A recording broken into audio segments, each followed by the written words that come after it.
आपल्या सगळ्यांना माहिती आहे की पुण्यामध्ये जे मराठी भाषेला अभिजात भाषेचा दर्जा मिळाल्यानंतर जे विश्व मराठी संमेलन झालं होतं, त्या संमेलनाला मराठी भाषेचा मंत्री म्हणून मी राजसाहेबांना उपस्थित राहण्याची विनंती केली होती आणि ती विनंती केल्यानंतर ते स्वतः त्या कार्यक्रमाला उपस्थित होते. त्यांनी मार्गदर्शन केलं होतं आणि त्याच्यानंतर त्यांची माझी भेट होऊ शकली नव्हती. त्याचे आभार मानण्यासाठी आज मी त्यांच्या घरी आलो.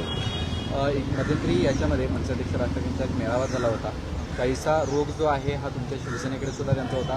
पुन्हा सूर जुळतायत का मनसेअध्यक्ष राज ठाकरेंची? नाही, मला असं वाटतं की आता जी चर्चा झाली ती मराठी भाषेसंदर्भात झाली. विश्व मराठी संमेलन झाले त्याच्याबाबत चर्चा झाली. दिल्लीमध्ये जे मराठी साहित्य संमेलन चालू आहे त्याच्याबद्दल आम्ही गप्पा मारल्या. राजकीय कुठलीही चर्चा झाली नाही आणि म्हणून मला असं वाटतं की या भेटीला राजकीय कोणी स्पर्श करू नये. ही अतिशय साधी आणि सिंपल भेट होती. राजसाहेबांचा समवेत चर्चा केल्यानंतर, गप्पा मारल्यानंतर अजून काही गोष्टी कळतात. म्हणून मगाशी जसं म्हटलं की तुम्ही अशा पेहरावामध्ये आलो, अशी काही राजकीय भेट नव्हती. देवेंद्र फडणवीसांनी भेट घेतली होती, त्यानंतर तुम्ही भेट घेताय म्हणून राजकीय काही चर्चा झाली का? कारण आगामी स्थानिक स्वराज्य दोन राजकीय नेते भेटल्यानंतर राजकीय चर्चा होणार. चर्चा झाली. राजसाहेब हे असं एक व्यक्तिमत्व आहे की राजकारणाच्या पलीकडे जाऊन जरी त्यांच्यावर गप्पा मारल्या तरी आपल्या ज्ञानामध्ये भर पडते आणि म्हणून या भेटीकडे कुठेही राजकीय दृष्टिकोनातून आपण बघू नये.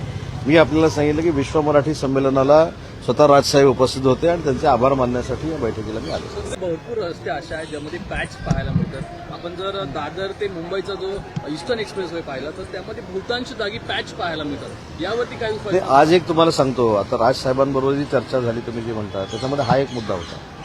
राजसाहेबांनी हे देखील सांगितलं की महानगरपालिकेला तुम्ही सगळ्यांनी सांगितलं पाहिजे की ज्या ठिकाणी आपण कॉन्क्रिटीकरण करतोय आणि काही ठिकाणी पॅचेस राहिलेले आहेत, त्याच्यामुळं जनतेला त्या सगळ्या प्रक्रियेमधनं जाताना अडचण होते, तर ते एक महानगरपालिकेबरोबर सरकारनं पुढाकार घ्यावा, हा एक मुद्दा त्याच्यामध्ये आज होता.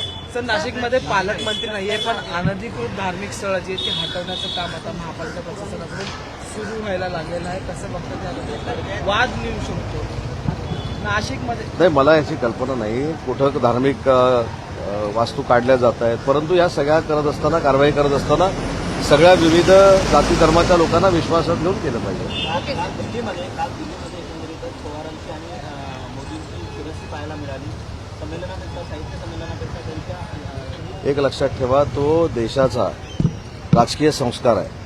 माननीय नरेंद्र मोदी साहेबांनी खुर्ची देखील पवार साहेबांना ऍडजस्ट करून देणं हा राजकीय संस्कार आहे.